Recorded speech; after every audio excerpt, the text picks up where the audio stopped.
And now, TSPN News with Tom Slavik. Comprehensive news because in today's world, you need more than just sound bites. TSPN, streaming on the World Wide Web, and now on demand at TSPNTV.com.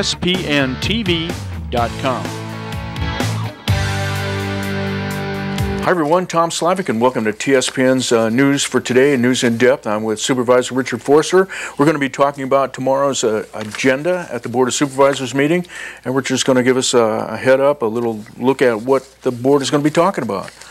You ready? Go ahead, Richard. Let's roll it. First up is going to be a proclamation that the Friends of the Amador County Library want us to make September the library card sign-up month. Friends of the Library do a lot for Amador County Libraries. If it wasn't for them and all of their efforts, we wouldn't be able to do nearly as much as we do, and they paid for significant improvements. I think Jackson, all the new shelving that went in there was paid for by the Friends of the Library, as well as they do a lot for the whole county. They contributed to the overhaul of the Ione Library when the Rotary oversaw that. So the Friends, along with our Amador County Library system, Laura Einstadter is our director there, want to proclaim the month as a library card sign-up month. I think the board will probably end up doing that, but they talk about what in their resolution, what libraries do, providing free access to technology and innovative educational programming. They call the library card the most important school supply of all for children. And in a lot of ways, that's correct. But they also say it's the coolest card that you can own if you're a kid. So I know when I was a kid, you got your library card. That's pretty handy, and you can go check out books with it and do a lot of reading and research. Right. So, and that's a good way to get some of what the library does. The library card means when they come on and on the agenda and get publicity from that. It'll also be in the newspaper and things like that. So it's a good way to raise awareness, isn't it? And I might as well give a plug. You can join the Friends of the Library too and support their activities, and you can be first in line to go purchase books. I just took some books on Saturday. They had a book turn-in for the Friends of the Library, and they process them all, and then they get them ready for their one of their 2 annual sales they have. So pretty important.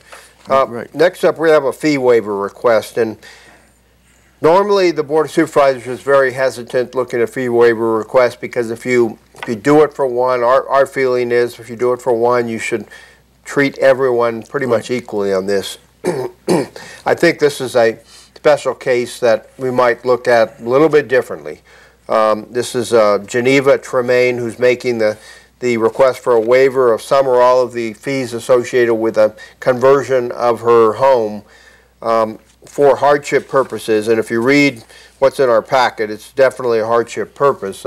Frank, as you know, was on the Jackson Fire Department, passed away in January, so he was her primary assistance for helping with their son Kyle, who's mentally and physically disabled, very mentally and physically disabled. So it's not just a routine case of someone who's got a little bit of a mental or a little bit of a physical here. He is truly fully mentally and physically disabled, and she wants to convert her home so that other family members can move in, have a little bit of privacy on one side of the home, but not talking about a person who's trying to do something elaborate here. They're just trying to do something to take care of their son so that she doesn't have to put him, and she won't even consider putting him into some kind of a group care home. And Frank did an awful lot of help with his son there. I mean, I would see him with his son all the time, So it must really be hard,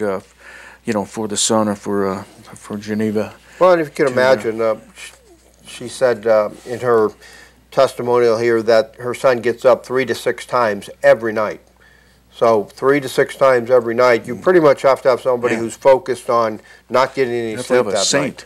That's right. So I think this is a case. They have sufficient room in their septic system. It's zoned for 5-bedroom. This is a case where our board will probably clearly make an exception here because of the circumstances, because of who her husband was, who did so much for the community and the county. Certainly did. Really Wonderful man, wonderful family too. Yeah, got to look at it at a case by case. We try to treat everybody equally, but this one may be one where we treat somebody a little bit differently. Well, he had treated the county a lot differently than most citizens did as well. Right? That's right. Certainly did. All right, we don't have a lot on the agenda this day, but next up we have the Upcountry Community Councils coming in asking for the Board of Supervisors to join them in their request to Caltrans to make some special, I don't want to say special, this all has to do with the Dollar General store Upcountry in the Meadow View Road up in the Buckhorn area. What's good about this request is they're going step by step with Caltrans, and they're making this request to Carl, and I am not seeing his last name now, but he's the Caltrans District 10 person in our area who handles special requests like this to move them up the ladder down at District 10 in Caltrans. What they're asking for specifically is one, to reduce the speed limit from 45 to 35 in that zone on Highway 88 from Wagon Wheel to Buckhorn Ridge Road. That's Wagon Wheel Drive to Buckhorn Ridge Road. It's a commercial retail center of Upper Pioneer, and they say it's warranted to take the speeds down. I don't see a problem with that. They want a dedicated left turn lane from eastbound Highway 88 to Meadow Vista Drive, with delineation of where there is or where there might be two-way turn lanes. They want to separate that. Now, I'm not sure that's going to fly with Caltrans. I don't have a problem asking for it personally. I'm not sure it's going to fly with Caltrans because you see the same thing, let's say in Jackson at where Ace Hardware is located, the post office. There is a turn lane there that people can access from both sides. And I've accessed it when, if you go down a little bit further, to turn onto Main Street, if you're going eastbound or southbound, if someone's coming and taking their children to school, especially in the morning, you have to watch pretty carefully. So Caltrans, this is a normal design that they use throughout the state. I'm not sure they're going to look at this one very sympathetically, but personally I don't have a problem asking for it at least. They also want an addition of a right turn lane from westbound Highway 88 to Meadow Vista Drive.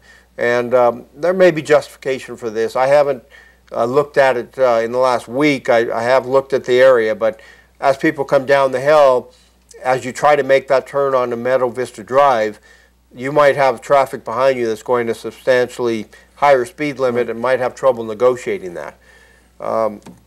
Sutter Island Road, where I happen to live, I've made the same request to Caltrans, and they have not honored it.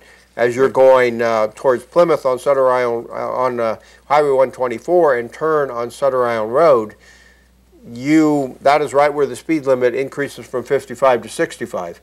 I've had vehicles right on my tail not knowing whether I'm going to get hit or not. So Caltrans does not seem to have a whole lot of sympathy for situations like that. I'm just looking at my own case where I've made the request, and they just said it's fine the way it is. Okay, so all right. So the board will be weighing in on that, whether or not they want Caltrans to look at that again. Well, they want them to look at those three things as well as two more. That's not it yet. Oh, okay. So they want a there is a crosswalk from Meadow Vista Drive to the bus stop in the Payless parking lot. Actually, they want a crosswalk. There is a crosswalk in that location, but they want this specific crosswalk to be placed there from Meadow Vista to the bus stop at Payless, and because it serves both the eastbound and westbound lanes as well as the school bus. So that's one request. The last request is they want a flashing yellow caution light and signage to warn motors that pedestrian crosswalk is there, and there might be pedestrians in the crosswalk. Yeah. They might be right. People might use that crosswalk. Unless I was able to move pretty good, I wouldn't move across Highway 88 on foot, because traffic does move way too fast all up and down the highway. I can see how they would want to join the two if you're going to put a crosswalk, or you would like to have a warning sign, because a lot of times drivers just don't see people in those That's crosswalks, right. especially when you're coming from up country or something like that, and you're going at a good rate of speed, and all of a sudden you're in Pioneer like that.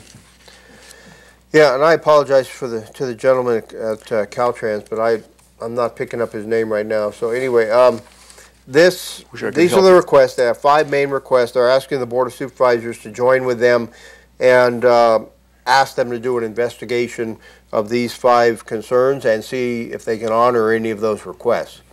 I think some of them clearly are warranted, so at this point I really don't see a problem forwarding these on to Caltrans from our Board of Supervisors and saying we join the Upcountry Community Council in asking for this. Okay, we have 1 minute before the break. We want to get into the next item. The next 2, and you brought this up earlier, so we might as well talk about this. But there's 2 items left on the agenda: the Amador County Recreation Agency, and then discussion on the ACES Waste Services rate increase. That ACES Waste Services rate increase is a public hearing because it's noticed for 10:30. That will be first up. So no matter what else is going on, once an agenda item ends at that approximate 10:30 time, we'll go into our public hearing to address that issue with ACES. So I think what you're saying is, like, I noticed that was last up, but it's going to move to 10:30 to that time because that's when it's scheduled, right? That's right. Okay, so we're going to take a break because we have one scheduled, and we'll be back with Richard Forster right after this break. Stay with us.